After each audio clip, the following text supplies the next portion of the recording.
Hello, and welcome to this week's episode of Seattle to Unknown. I am Mellinda. And I am watching my cat scratch my bed. Ellie?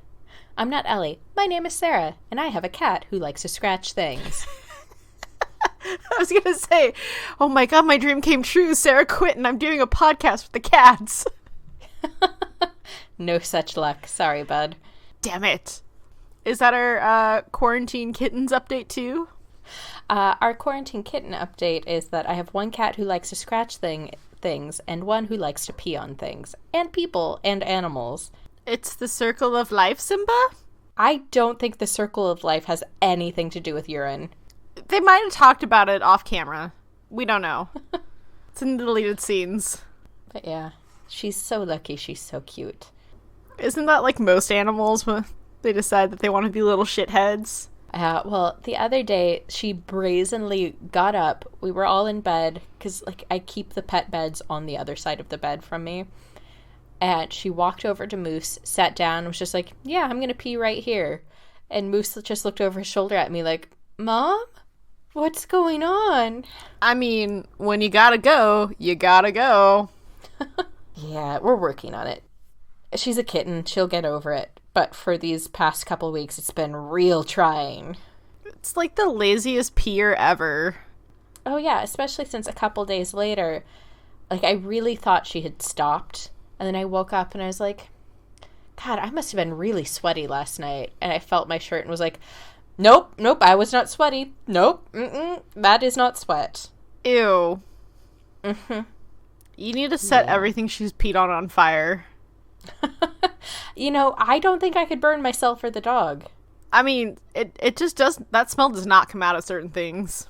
Luckily, it's very, very, hydrated urine, so it doesn't smell as far as I can tell. No. We can't trust your judgment. We've talked about this. But regardless, I know she'll get through it. It's just, it's gonna suck for a little while she figures it out. Speaking about staying hydrated, do we have cocktails of some sort this week? I've got water. Loser. I've got Brew Dr. Kombucha and Island Mango. It's really good, too. It is delicious. I like it. I'm a fan. I thought about making myself some sleepy time tea, but since I was late to this recording, I didn't want to be the girl who rolls up late with a drink that she had to stop and make. And then hey, episode over, I'm tired. Exactly. Oh, it doesn't do much for me. It's just one of the few teas that I like. But I have been branching out. I have got 8 different types of tea in my cabinet right now, and I'm just slowly trying to make myself like it. I love tea. I have too much. I need to get through a lot of it before buying more.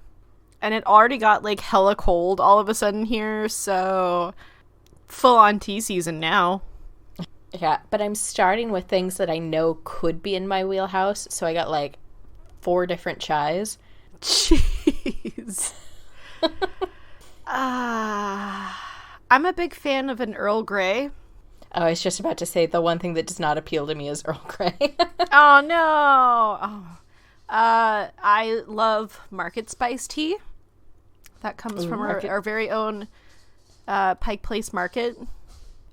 Yeah, I love Market Spice, but I completely ran out of all the ones that I bought over Christmas. Sucks to suck. I know. And the other day I was having an extreme craving for Campbell's Chunky Soup. And so I went on Amazon to see how much it would cost to ship just 6 cans. Just 6. $894. Sold, Sarah. That's a steal.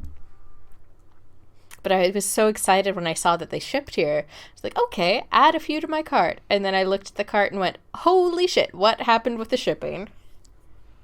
The shipping was the $800. The $9 was just the product cost.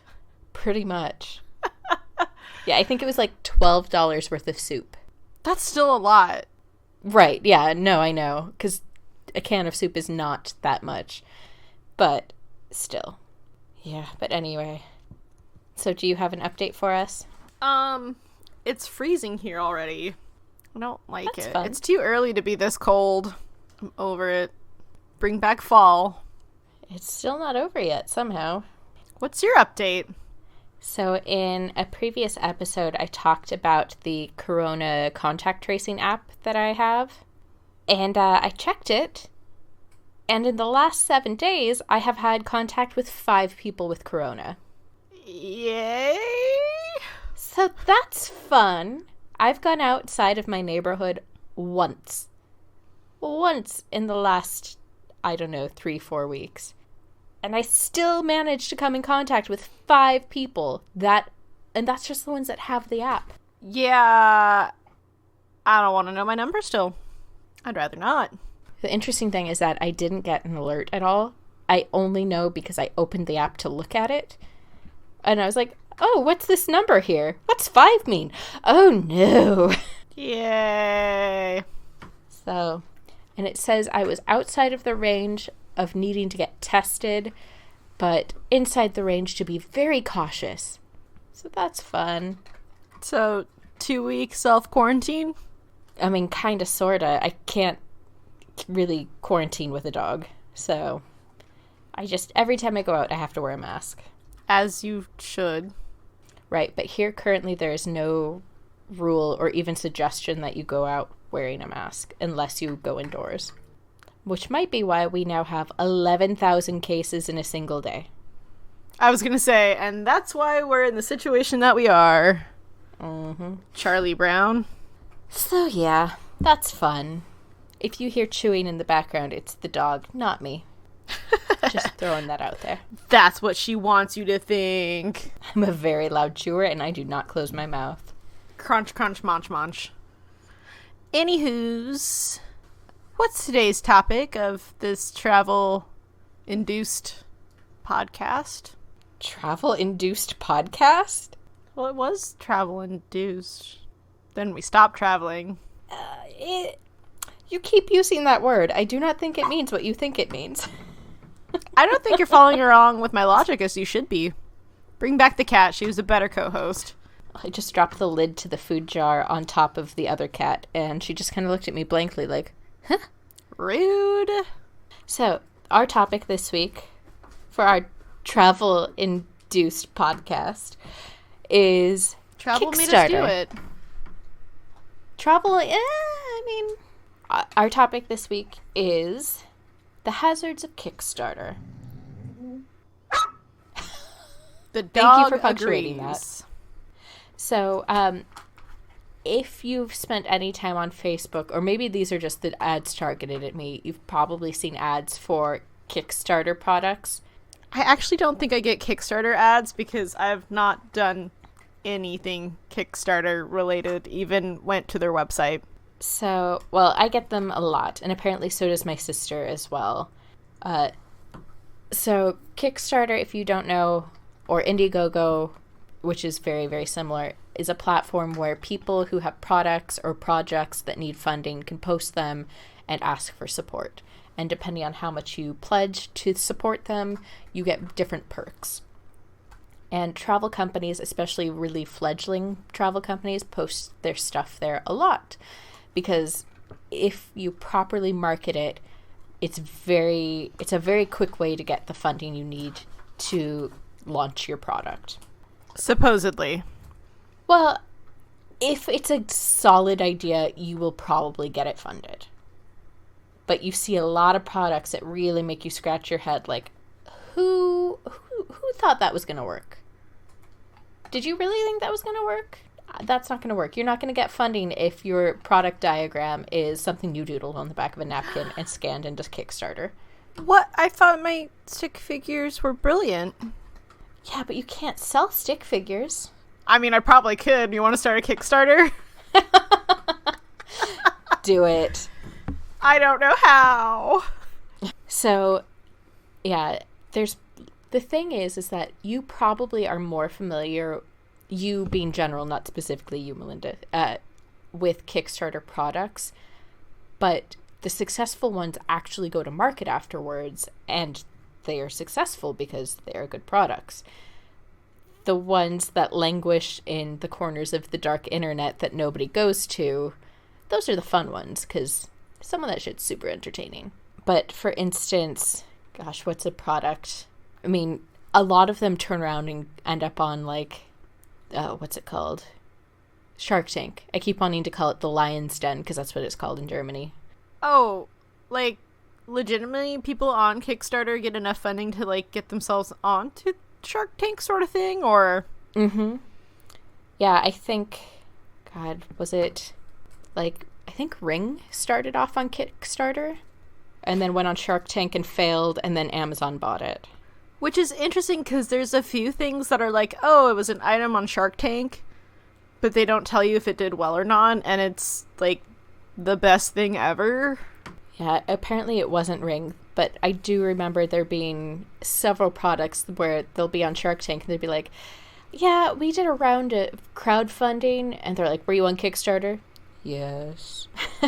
But I mean, how else would you do crowdfunding without a website these days, honestly?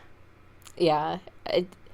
But so when you look into products, especially like new fad products, a lot of times you'll look into it and be like, oh, you started on Kickstarter. So I feel like Kickstarter is the product equivalent of MySpace to new bands. Back when MySpace was actually good for that. Yeah. Yeah, that sort of thing. Like, they started on MySpace because it was how you were able to get yourself out and known to the masses. Yeah, exactly. Like, for instance, the game Exploding Kittens, which was by the guys who did Cards Against Humanity, that started on Kickstarter. The game Secret Hitler, that started on Kickstarter. I've played both of those, and I'm a big fan of Secret Hitler. It's really fun. But, like, Pebble watches, that started on Kickstarter. Pebble watches were, like, the first smartwatches to go to market. Oh, I'm like, it just makes me think of Swatch. I don't know why. It just did. I'm trying to look for examples, but I bet if you Googled, like, famous Kickstarter ads or Kickstarter products, you'd probably find several you knew. I won't get too deep into it. Part of the reason why I can't come up with names is because later we will have a Kickstarter quiz, and I don't want to blow any of the answers. So, as you may have gathered from what we just said, Mellinda hasn't... Ellie, stop! Mellinda has not used Kickstarter, but I have. Yup. The thing, and we'll get into this, is that while I have done Kickstarter contributions, I know to be very judicious about what I put money into, because Kickstarter can either go super well. Some products are funded like Secret Hitler or Exploding Kittens, that they're from established companies that you know that you can trust. And also, the production of a board game or a card game is way less expensive than the production of a large electronic item. So think of it as, like, it's like being involved with the stock market and buying stocks in companies. Yeah, and I think that's one of the things people who are just introduced to Kickstarter don't understand, is that it's not a website that you buy products from, like Amazon. This is a website where you invest in a potential product or a potential project. There's no guarantee, and sorry, the cat is digging around and I cannot figure out what she wants. So we're just going to deal with a little background noise. So if I have a product and I think it's going to cost $10,000 to create it, I'll set my goal at $10,000, and if we get $9,000 in contributions, I don't get any money. That's it. It goes away. The money stays in people's pockets. But if we go to $10,000, the money is mine and I get to do with it what I will. Which, hopefully, you're actually making the product as intended. But if there are any hitches along the way, and for whatever reason I cannot produce it with the money given, I'm under no obligation to make it. Therefore, you might not get your pledge perk. I was going to say, so if I pledge $100 to your project, what's in it for me? So what a lot of projects will do is set tiers, and it'll be like, if you donate $1, I'll love you forever. If you donate $10, I'll give you a t-shirt. If you donate whatever, you get the full product. But they'll often do it in tiers even further than that. So, like, you'll have the early bird price of $100. But when those run out, because there's only 50 of them, you get the quasi early bird for 110, or the early backer for 120. And as those tiers run out, the price gets progressively more expensive. And what I think a lot of people think when they see those tiers is, ooh, I'm super early, so I'm getting a deal. But what's actually happening is that those tiers are being used for marketing research purposes to see what price will the market bear out. Okay, so it's also funding your item and doing some market research on what people value your item at. Exactly. Okay, so if I have tiers an increment of $20, and the first 3 tiers sell out really, really quickly, but after it in the 4th, 5th tier, those things are starting to slow down and peter out, it means the customer isn't necessarily willing to pay that much. And so they can kind of gather, ooh, okay, 160 is kind of pushing it. Multi-purpose for this. Mm-hmm. Okay. And so Kickstarter supporters are often very frustrated that they'll contribute at $160, and then when the product is fulfilled and then goes to market, suddenly it's on their website for $150. What the hell? I supported you early, and now you're charging everyone who came after less? Well, yeah. It's the risk you have to be willing to take. Mm-hmm. And as a consumer or as a pledge backer, you're already demonstrating by supporting a campaign that you don't know if it will ever come to fruition. There's some inherent risk, and sometimes that means you don't get your product, and sometimes that means you pay more than you otherwise would. So it's all just very publicized version of investing into a new company. Yeah, except without any equity. And that's something that's kind of key, and it'll come up in the quiz. So, yeah, you'll see. Okay. I'm intrigued. Not enough to go on the website and, back anybody, but... Yeah, so the reason this is coming up, because I know Kickstarter is not inherently a travel platform, but there are a lot of travel companies that put their stuff up there. And the reason I thought of this as an episode idea is because there is a company that claims over the last few years to be based in several different cities, which is confusing, but currently it says they're based in Seattle. And that is Baobacks, which is the company that made that, the ultimate travel jacket with 18 cool features, or however many. It had 75. No, don't listen to me. I don't know. It was so many features that you're like, I don't need a jacket that has a can koozie in the pocket. That's not a thing I need. No, it is. You're just not living your best life, Sarah.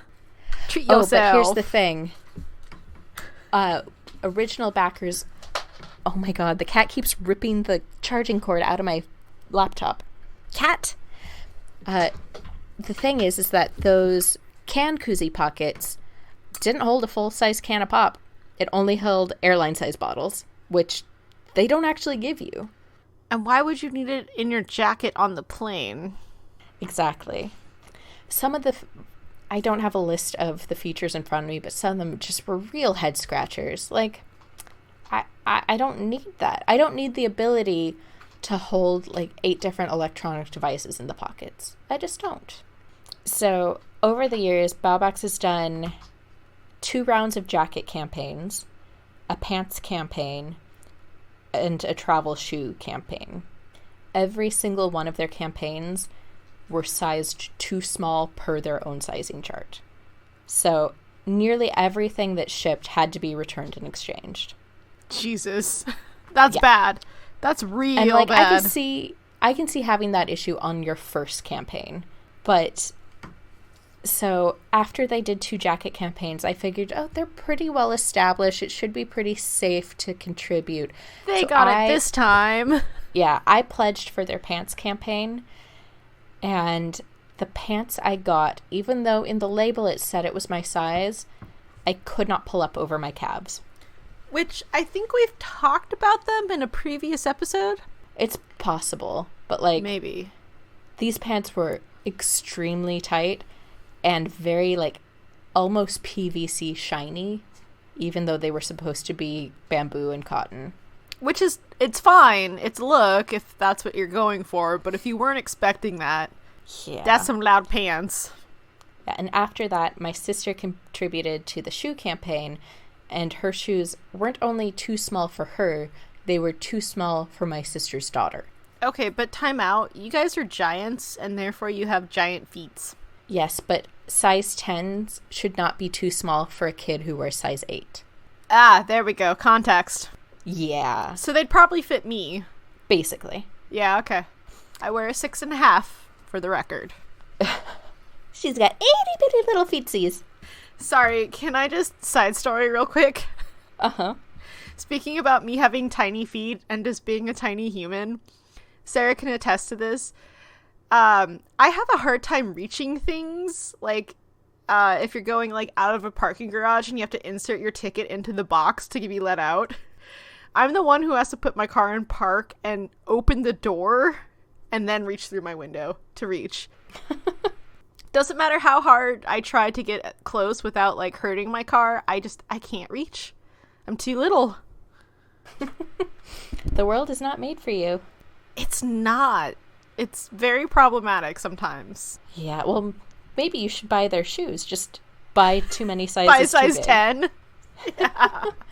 But, so here's where it gets interesting.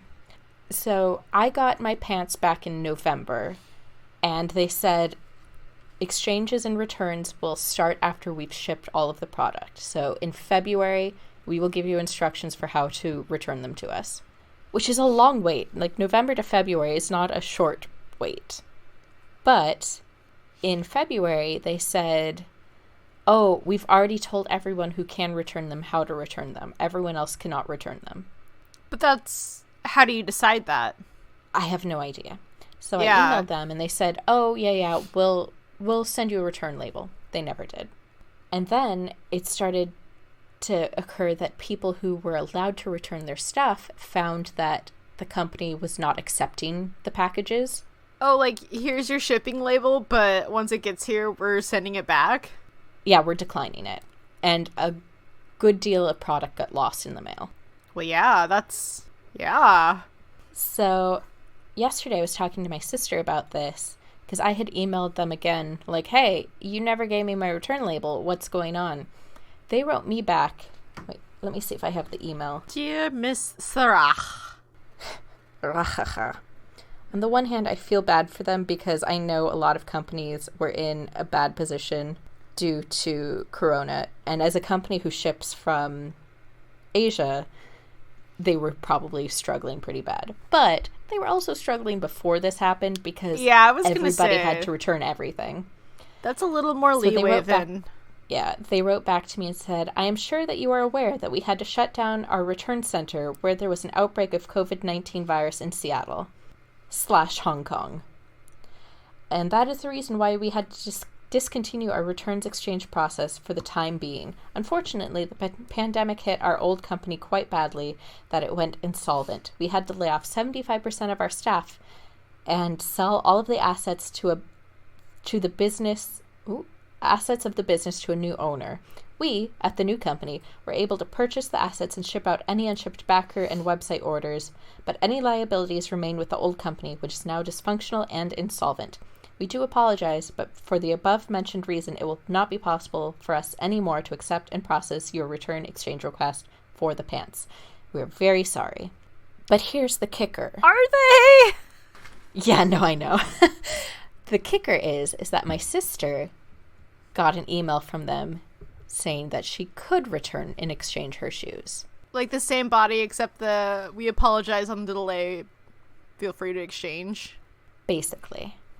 And on the same day, they launched a new Kickstarter. No. Why?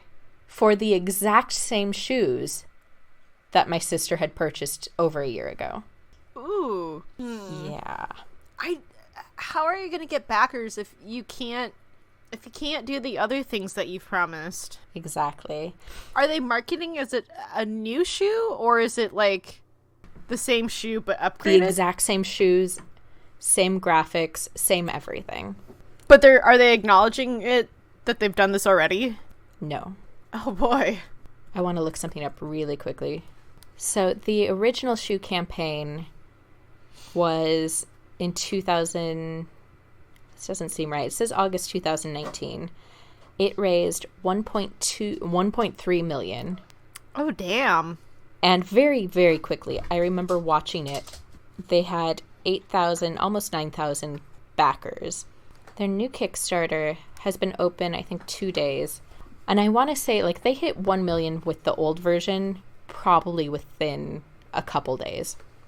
So by this point in their campaign, they would have raised that much. How's this new campaign going? When I checked it yesterday, it was only at 20,000. Who are these people investing in them? I don't know. No. But the interesting thing is, if you go into the comments, an absolute ton of them are from people saying, I donated just $1 so I could comment it on this. This is a scam. Do not support them. Oh, good for them. Because you can't comment or see the updates for a Kickstarter campaign unless you contribute to it. So if a brand is spiraling or if they're getting a lot of bad comments, you can't comment on it unless you've given them money, which I think is sort of a fatal flaw of Kickstarter. I feel like that's a big red flag. Yeah, a ton of the comments are, I contributed just to tell this company to fuck off. And we support that person. Yeah. So that is sort of the hazard that you're dealing with when you see some new shiny product on Kickstarter. And with that in mind, I whipped up a little quiz for Mellinda about Kickstarter and some of the interesting things that have happened on Kickstarter. So I tried to pull things that were travel related, but in all honesty, there are very few travel products that get funded but become disasters. Either they don't get funded or they're funded and they're successful, with the exception of Bowbacks, which is a disaster. So, oh my god, I'm being swarmed. My first question for you, and you'll notice a trend. In the early days of Kickstarter, there's some real weird shit going on. Weird like how? Well, for instance, in 2014, Zach Brown of Columbus, Ohio, started a Kickstarter with a goal of only $10 to fund a potato salad he wanted to make. Did he, A, not raise any money at all and was made fun of on the news for his stupidity? B, get kicked off Kickstarter for inappropriate use of the platform? C, somehow raise nearly $200? Or D, raise over $55,000? I want to say $200 because I feel like it's possible. 55? No. He got kicked off. He raised $55,000. I was worried it was going to be that. Really? Is he Not like the potato salad king of Ohio? Well, he must be now, because not only did he raise $55,000, but he had over 120 backers donate more than $50 each. He had a ton of backers, but 120 were like, yeah, $50 to $200, I can swing that. Jeez. Perks for pledging, including having your name said out loud to the potatoes while Zach made the potato salad, a photo of him making the potato salad, a single bite of potato salad mailed to you, the option to choose an appropriate ingredient to be added to the potato salad, a personalized haiku about the potato salad, a copy of a cookbook he would write just about potato salads of the world, and the most limited pledge tier was that he would carve your name into one of the potatoes before putting it in the potato salad. Okay, what's the minimum to get a potato salad haiku from this guy? I think it was $20. I just want the haiku. That's awesome. Okay, next question. In 2019, Viore, a hygiene product company, was launched on Kickstarter with the goal of $1,000 and ultimately surpassed that goal by $35,000. Their product, a solid shampoo and conditioner duo designed for travel and everyday use, was controversial for what reason? Oh boy. Bear with me. A, it upset PETA with their non-vegan ingredients. B, it was decried as being racist and playing into stereotypes about ancient Chinese secrets, despite being a company run entirely by white women from Utah. C. Each bar of shampoo started at over $40 a piece, enraging consumers who felt that the prices were absurd. Or D. The promo video showed them using their shampoo bars on dogs despite the fact that their products included ingredients that were poisonous to animals. White women from Utah? Yes, indeed. Not only was the product weirdly appropriative, but they also made the bold claim that the ancient Chinese traditions used in their shampoo would keep your hair from going gray. Bold claim, ladies. Despite the fact that the campaign... I swear there's, like, ads for this still floating around. It's possible. Not only was the campaign a nightmare of appropriation and racial weirdness, the containers in which the shampoo came in were shaped like little steamer baskets, which admittedly were really, really cute. But, you know, not spending money on that to, you know, fund weird racist white ladies. I mean, the baskets were super duper cute, like itty bitty steamer baskets, but then I was like, oh, this is not your culture. Stop. And also, you can't just say it's ancient Chinese secrets if you just made it up in your backyard kitchen. I mean, they have a video all about how, like, they visited China and met women who worked ancient Chinese rice paddies, and none of them had gray hair, and their secret was that they washed their hair with rice something or other. And I was like, oh, I don't like this. A little too far. I mean, a better way to market this is that it is a shampoo bar that will help prevent gray hairs. And even then, you can't really say that, because they're claiming that the reason these women don't have gray hair in this village in China is because they use this washing technique. Or genetically, they just don't have gray hair. Gray hair is a genetic thing. I was like, I wanted to buy it and be like, so, you're telling me it'll get rid of my gray hair? You think it'll get rid of mine? Because ain't nothing taking this away.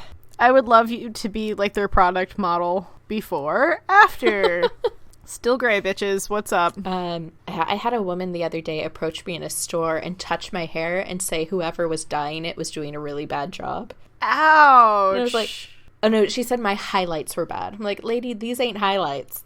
That's just my hair. Why do strangers think it's, like, okay to come up and, like, touch your hair or, like, touch you? No idea. Why is that a thing? No. No idea. Don't make me yell 6 feet at you. Okay, question number 3. In summer 2014, a campaign was launched under the name The Coolest Cooler. The Coolest Cooler was a tricked-out cooler designed for tailgating and camping with all of the following features except what? A. A removable Bluetooth speaker. B. A battery-powered blender. C. Remote-controlled powered wheels. Or D. A USB charging station. USB charging station. No, the only thing it didn't have was remote-controlled wheels. Aww. But genuinely, it had everything you could imagine, but never need in a cooler. I don't know what you're talking about. I think I need all of those and the wheels on a cooler. I think that's just a John Deere with a cooler strapped to it at that point. And a speaker. And a portable battery. Oh, and a blender. So, the Coolest Cooler is a prime example of the dangers of Kickstarter.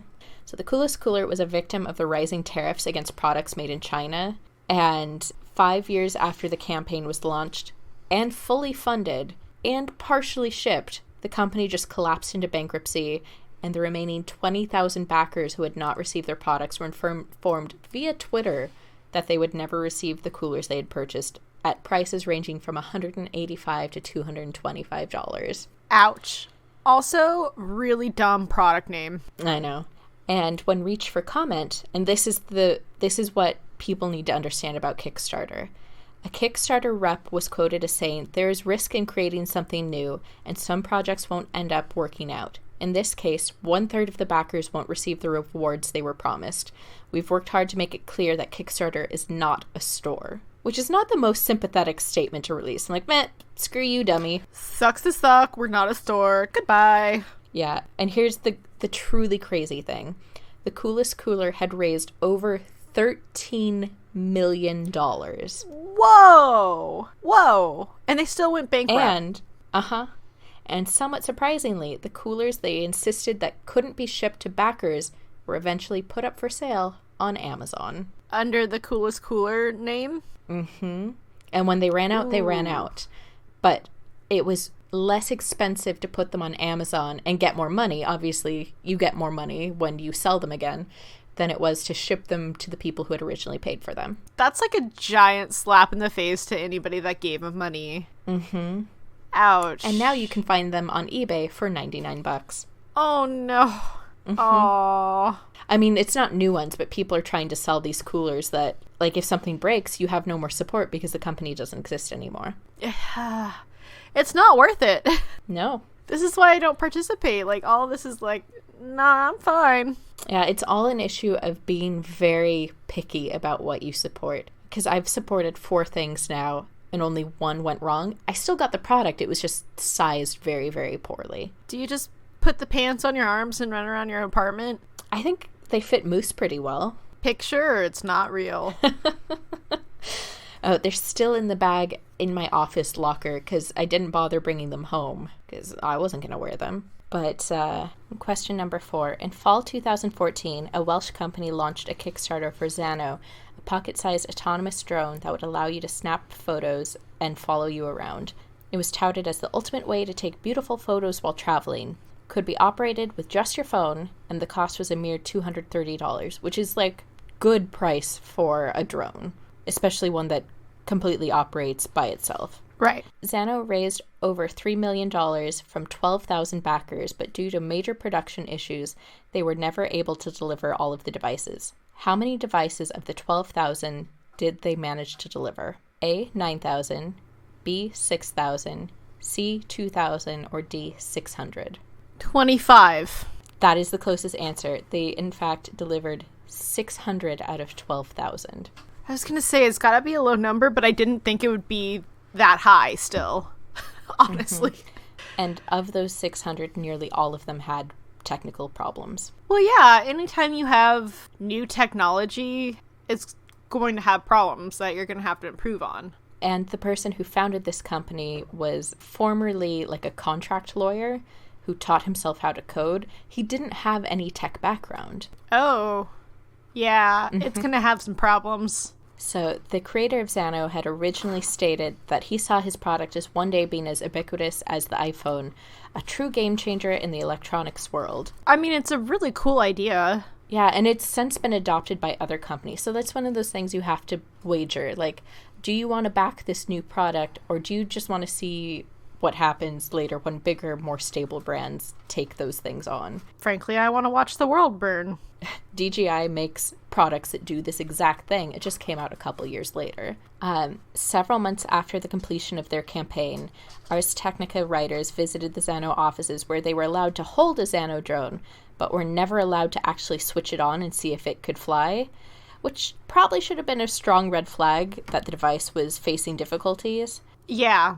Yeah, in response to the debacle, Kickstarter yet again reiterated that they are not Amazon and they are not responsible for products offered as perks on their platform. They also highly recommend that you pay with credit card. It's like a big time, like, hey, don't sue us. It's your fault. Yeah, basically. And while paying with credit card is a good idea generally, these campaigns can last so long that by the time you find out you're not getting your product or you get it and it's broken, that the period for disputing the claim is completely gone. So, I mean, yes and no. Like, yes, pay with a credit card, but no, it's probably not going to do much for you.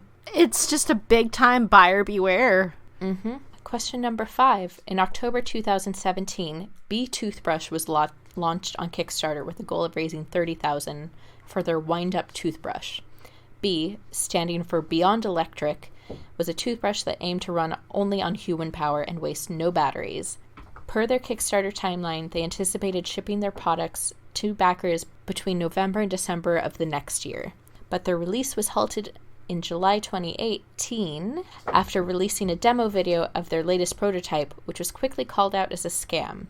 How did the eagle-eyed viewers realize that the prototype was fake? A, if you watch carefully, you can see a plant in the background of the video that moves in such a way as to make it clear that the video is made up of a 1-second loop of footage rather than a 2-minute video of the toothbrush actually working.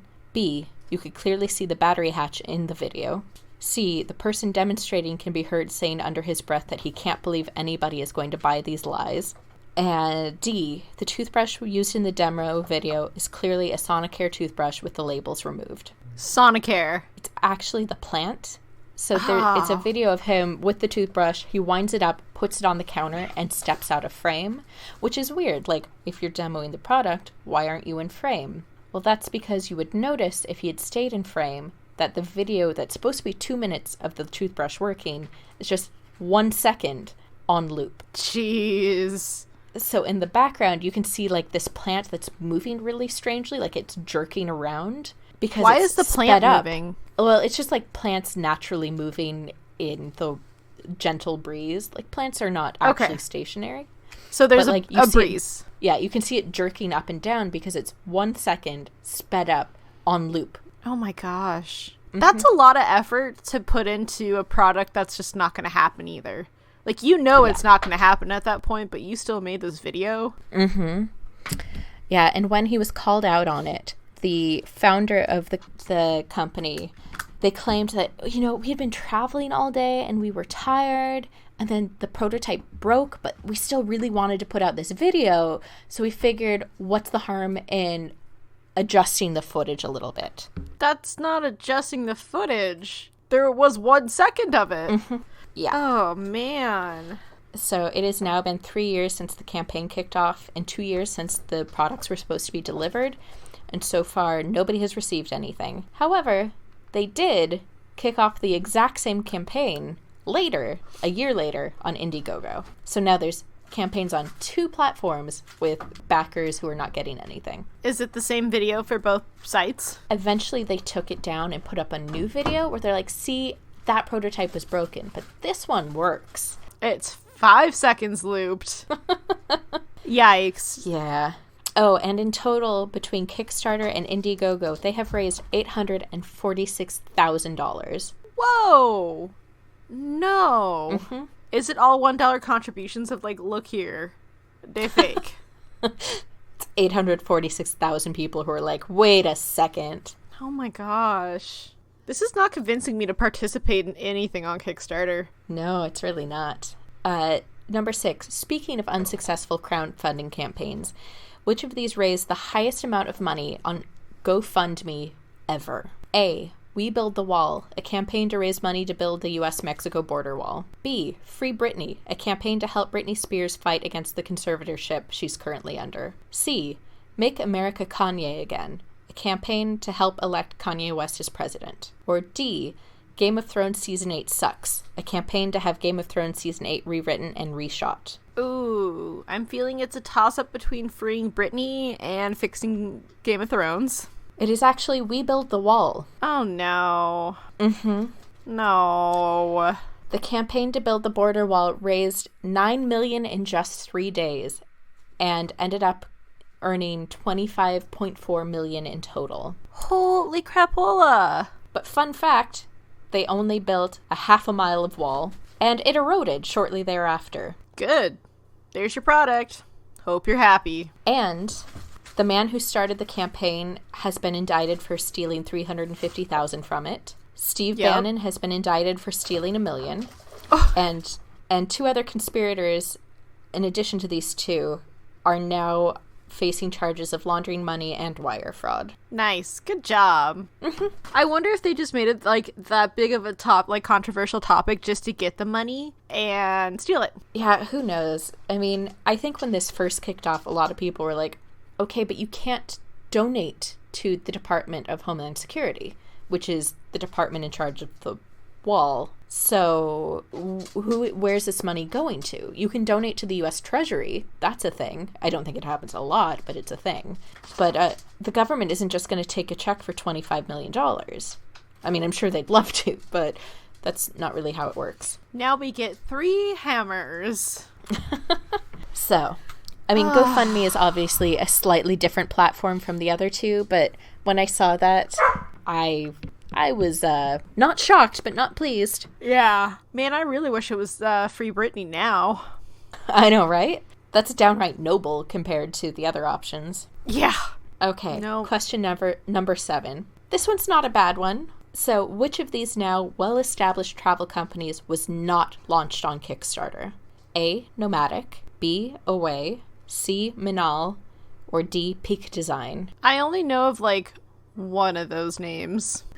Which one is that? Away? Isn't that the suitcase company? Yes. And that's correct. Away is the only one of those that did not start on Kickstarter. Yay me! Away was interesting because they were brought on by venture capital, so they got support from people whose job is just funding fledgling companies. But the other thing that they did is that they produced a magazine about the lifestyle brand that would be Away, and that was actually a good chunk of their funding. Huh, interesting. For the other ones, Nomadic raised $171,000 for their first campaign, which was just a travel wallet. And since expanding it into luggage, they have raised $10.6 million split out over their 10 campaigns. Wow. Yeah. Minal's, their first campaign was for their travel backpack, which is the one I had on our last trip. They raised $341,000. And since then, they have raised $1.2 million split out over 3 separate campaigns. Peak Design, which started out primarily as a camera-focused brand, they raised $365 on their first campaign. And since then, they have raised $33.3 million over 10 campaigns, including one that literally just kicked off in the last 2 weeks, but they're just below $1 million already. Wow. Yeah, it is very lucrative. You can tell which brands put out a product that is good when with each passing campaign they raise more money. That's kind of nuts, really. Mm-hmm. And that's sort of one of the things you have to look at. Look at the comments, because even if you can't comment on a campaign before contributing, you can still read the comments. So look at a company's past campaigns. If you looked at these ones, I think you'd see the vast majority are positive. And I think that should give you a little bit more security when contemplating contributing to one of these. Or be like me and just don't, because you're suspicious of everybody. Yeah, that's the thing. A lot of this is bragging rights to say, oh, I was in at the ground floor. Like, I knew right away that they were going to be big. I don't care enough for that. Number 8, this is a currently ongoing campaign. This is something, like, I just went on to Kickstarter, typed in travel, and saw what came up. And I have questions about this one. So, Beyond is a quote-unquote travel lip balm with a currently running campaign on Kickstarter. The lip balm boasts 18 unique features. Which of the following is not one of its 18 features? A. Wait. A cap. A lip balm has 18 different features? Yeah, that's one of the things you notice really quickly on Kickstarter is that products somehow have a whole array of features that you're just like, do they though? Like, are these features or like just an inherent characteristic of a lip balm? This is literally what lip balm's supposed to be, you guys. Come on. Yeah, exactly. A cap. B, it's pretty. C, it's antiseptic. D, it encourages relaxation. Ooh, antiseptic or relaxation? Relaxation. No, B, it's pretty. All the others are part of the features, including the cap. I would hope so. What the hell? Mm-hmm. Beyond comes in at $24 a tube retail. Eagle Eye readers will notice that the subject on their project says that it has 18 features, but in the 2 different places in their campaign where they list the features, it clocks in at 16 and 17 features, leaving one wondering what the 18th feature is. There is no real indication on their page about what makes this a travel chapstick as opposed to any other chapstick. I was going to say, aren't all chapsticks technically travel chapsticks? Yeah. Sometimes they go on adventures without you. Also, like, from a design standpoint, it's interesting looking because it's flat. Huh. Like, it's not a tube. It's more shaped like a couple pieces of gum stacked together, like a pack of gum with a cap on it that clips onto things. So, I mean, theoretically that can make it travel, but, like, is that any more convenient than just shoving a chapstick in your bag? No. Also, I don't necessarily know that there's a benefit to rubbing an antiseptic chapstick on your lips. I'm not sure. I don't understand. Yeah, it said it was antiseptic, antibacterial, and antimicrobial. And while those aren't necessarily exact synonyms for each other, it's like a rectangle versus a square. Like, antimicrobial things are antiseptic and antibacterial. You don't need to say all 3 as if they're different things. No. We do. Okay. That's so weird. Yeah. So these last two, we're going to go out on a little bit more lighthearted note because as we've seen, there's clearly been a lot of big fiascos on Kickstarter, none of which Kickstarter will take any blame for. No, they're not a store.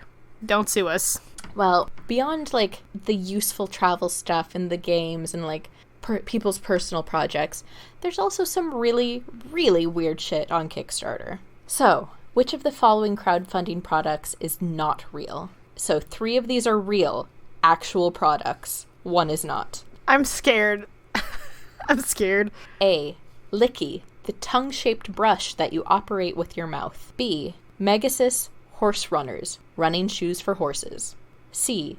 Bears vs. Babies, a game that pits babies against bears. Or D. The Laser Saber, a nose hair trimmer. I'm gonna say the running shoe for horses because I know the cat tongue brush is real. No. The running shoes for horses are very much real.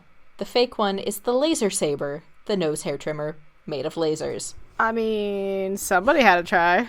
So, Licky, the cat brush, raised $52,000. Horse Runners raised $169,000.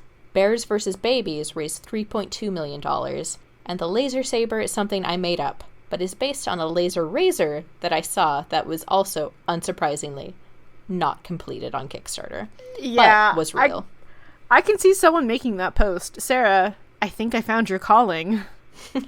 Okay, lastly, just so we can end things on a happy, successful note, in 2013, which of the following phrases did comedian Kurt Brownholer successfully crowdfund to have written by a skywriter over Los Angeles? So he got people together just to pay for a joke. Okay.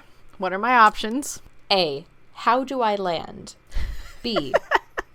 Should have gone to med school. C. New York, greater than symbol Los Angeles. D. Enjoy your traffic down there. God, I want it to be enjoy your traffic down there. That's funny. I mean, a lot of them are funny, but... Thank you. I wrote 3 of them. How do I land? How do I land? Yes. That's fantastic. Yeah, that actually happened while I was still living in LA, and I saw it, and I remember seeing it and thinking, oh my god, and then I realized, wait a second, no, that doesn't make sense. That's funny. Yeah, that's pretty good. Like, you know how to skywrite, but God forbid you learn how to land. You skipped that day at pilot school. But yeah, and I think he ended up using a picture of it as his album cover for his next comedy album. I feel like you're obligated at that point. But yeah, it's pretty great.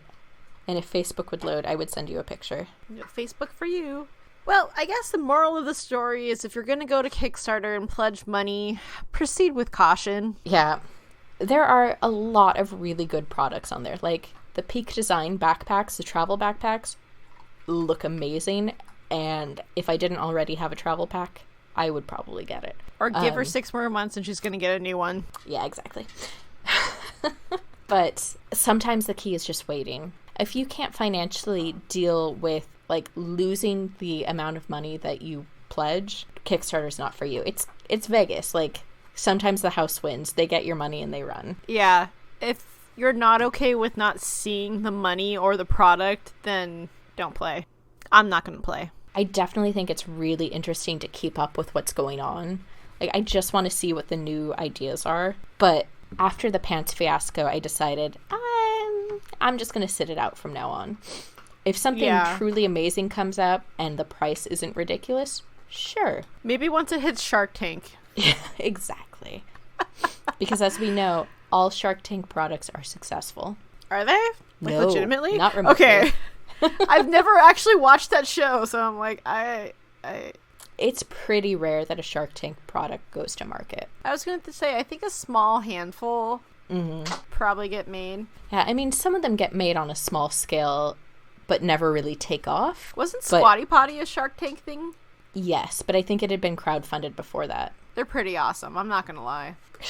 I've thought about getting one. It's one of those things that goes in and out of my Amazon cart, and I'm like, not this month. Worth it. I didn't get the plastic one. I got the fancy-looking bamboo one. And I'm not mad about it at all. Just saying. But see, look, I waited and didn't do the Kickstarter route. What's interesting is Squatty Potty does not appear to have been on Kickstarter, but that company did a Kickstarter campaign for a poop emoji plunger. I swear to God, Sarah, if I start getting like Kickstarter ads or anything, I'm spamming you with them, with all the screenshots. Worth it.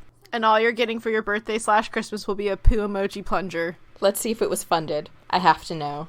No. Because Funding it's stupid. canceled. The creator canceled the project. They wanted $70,000, but in the time that the campaign was up, they only raised $4,000. I'm going to just buy a plunger and emoji stickers. Mod Podge them to the handle for ya. It's not the same. Wow, rude. Appreciate my arts and crafts. Moose just lunged at Ellie and burped in her face. Yep, they're your animals. Yes, they are.